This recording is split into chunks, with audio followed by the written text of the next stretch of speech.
Report muna, Congressman Zaldico, pinagpapaliwanag sa umano'y dagdag bawas sa 2025 national budget. Maabante sa balita, si Abante reporter Mavic Trinidad.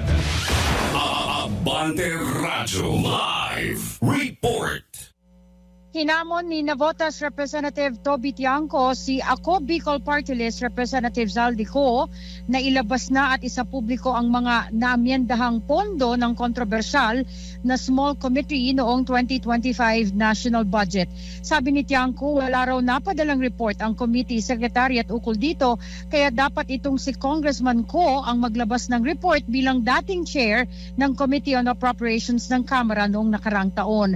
Layon-anya ng kanyang hamon kay Ko ay upang makita kung saan nagbawas at saan nagdagdag ng pondo sa 2025 pambansang budget. Matatandang ito rin ang ibinunyag ni House Deputy Speaker Ronnie Puno kung saan binawasan umano ang mga pondo ng Department of Education at PhilHealth at dinagdagan naman umano ang pondo ng DPWH noong 19th Congress.